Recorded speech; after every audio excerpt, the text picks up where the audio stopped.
Dengar suara ke belum?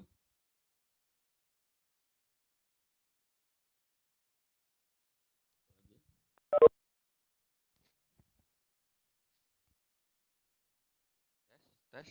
Hello, dah dengar suara ke belum? Tak dengar lagi? Dengar, saya dengar. Ha? Ah, okey okey. Dengar, dengar. Okey okey. Kita pause ya. Okey, ada share kat sini. Okay, saya share balik ni. Okey, insya-Allah hari ni kita sambung kelas yang kita tinggalkan minggu lepas, iaitu Introduction to Working Capital. Walaupun ia adalah satu topik baru dalam DCI, Current Asset Management. Current Asset Management di bawah Working Capital Management. So, ia separate dua sebab perbincangan dia besar. So, Introduction to Working Capital kita dah bincangkan dari segi kita punya the important of working capital management, dari segi dia cash management, dari segi dia punya marketable securities. So, hari ni kita akan tengok dari aspek account receivable dan juga into inventory management. Okay, harap-harap dapat sempatlah kita bincangkan sebab inventory management ni, EOQ, Economic Order Quantity ni antara part yang kritikal lah dalam pengiraan calculation. Manakala account receivable pun juga ada. So saya harap awak boleh baca dulu. So saya bagi slide buku pada yang tak ada buku boleh baca slide lah. Kalau ada buku boleh baca buku. Okey, saya bagi awal slide dan 30 minit awak boleh go through dulu tengok apa yang ni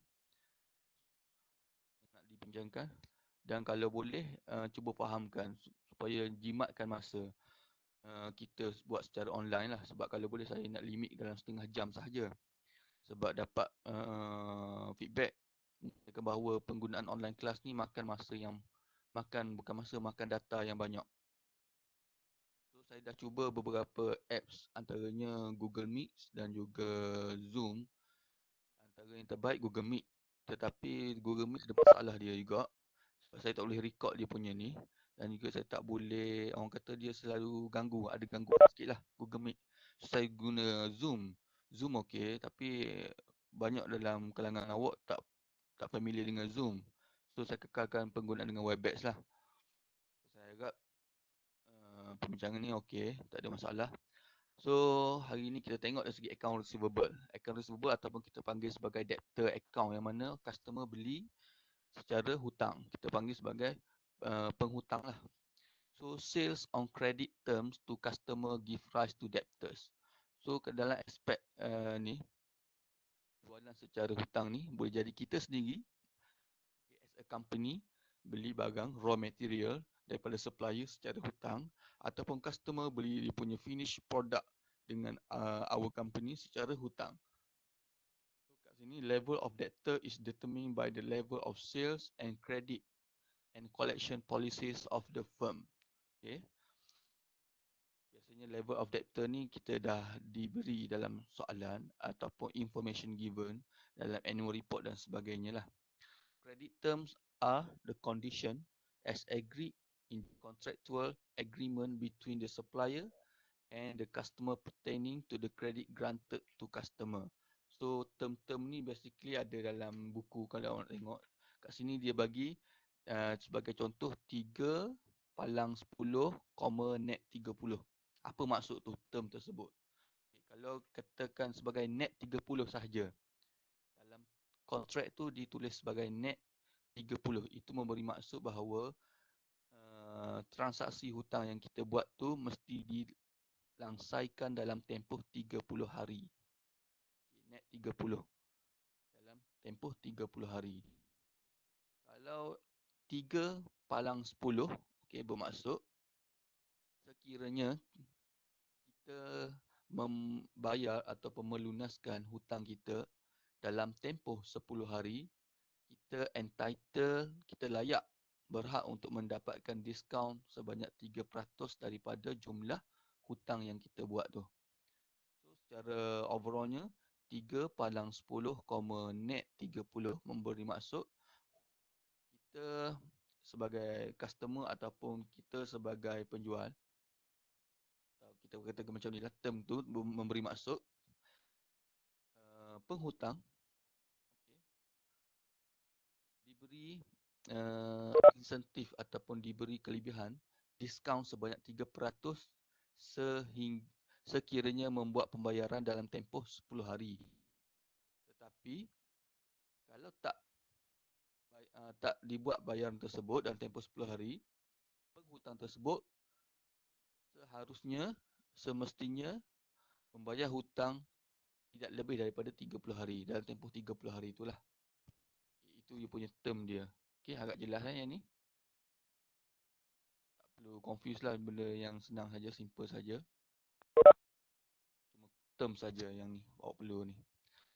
Okey, credit standard. Saudara, dalam topik account receivable ni, part account receivable ni banyak dia punya teori dan juga konsep bagi part untuk awak faham saja secara baca dalam buku boleh faham dah. So first criteria standards, the criteria to assess customer and determine the amount of credit and the extent of credit period to be granted to debtors. Standard credit lah. Sumber-sumber credit information, dia ada dua sumber, internal and juga external.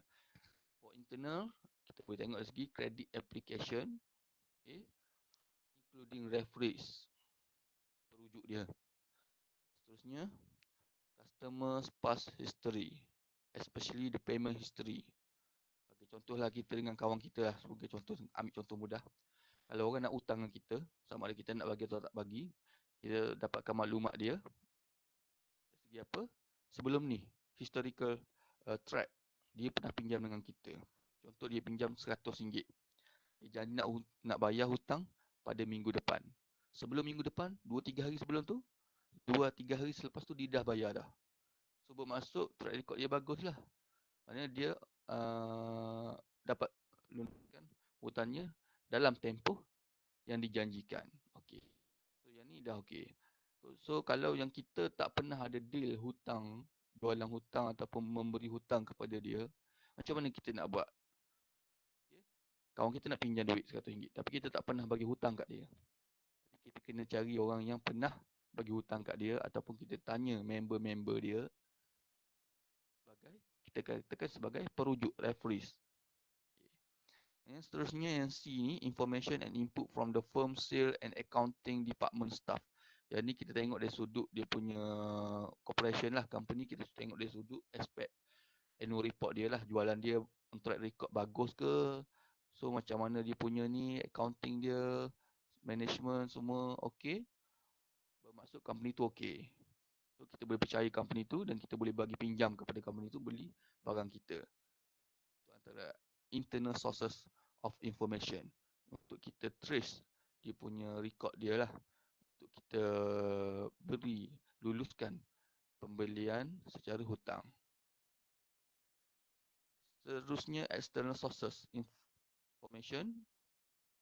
External ni kita tengok dari sudut kat sini, kalau kita buat loan, okey, bank akan tengok kita punya track record data daripada bank negara.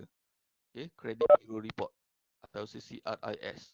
Kat sini kita boleh tengok, okey, sebagai company kita boleh trace record dengan bank negara terhadap pembayaran hutang-hutang loan dia.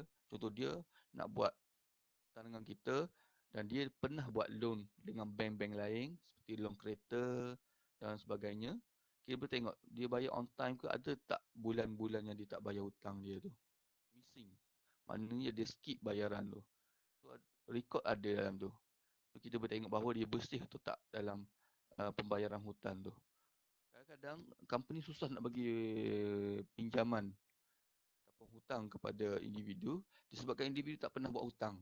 Sebab dia tak ada record nak tengok individu tu bayar hutang macam mana, on track ataupun tak. So itu menyebabkan susah nak luluskan loan ataupun hutang individu. So kalau boleh nanti kalau you dah kerja, buatlah loan. Nanti tak beli rumah susah pula nak dapat lulus. Recent years financial statement. Typically the last 3 most recent years. Okay, kita tengok review of custom profitability, financial trade, standing, debt obligation and liquidity. Yang ni pun tengok external sources dari dia punya annual report dia lah. Okay, untuk kita untuk kita figure out sama ada nak bagi loan atau tak, nak tengok dari segi dia punya standard credit tu macam mana. Baik, poor ataupun immediate. Okay. 6 C's of credit. Okay, yang ni yang pertama, character, the commitment to meet credit obligation, commitment. Okay. Seterusnya capacity, the ability to meet credit obligation with current income, kemampuan lah. Dan capital,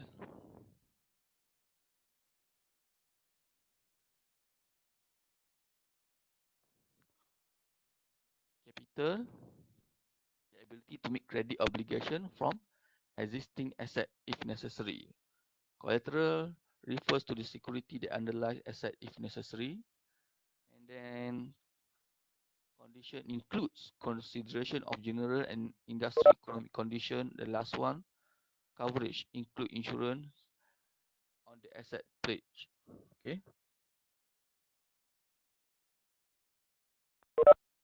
Ini boleh baca dalam buku. Okay, saya tak nak jelaskan sebab ni senang je nak faham. So kita tengok pada credit scoring model, Z-score. Patutnya ada formula kat sini. Dalam buku saya tengok pun tak ada formula dia. Tapi mungkin awak tak perlu tengok lah, yang ni tak perlu ada kira-kira lah untuk Z-score ni. Z-score ni secara matematik lah. Kita guna formula matematik untuk tentukan dia punya credit worthiness level. Sama ada dia ni, dia punya tahap pembayaran hutang baik, tak baik, atau kurang baik, ataupun sangat kurang baik. Kita boleh tentukan secara credit scoring model lah. Ataupun kita tengok dari segi matematik dia punya formula tu macam mana. Okey, seterusnya ada credit decision.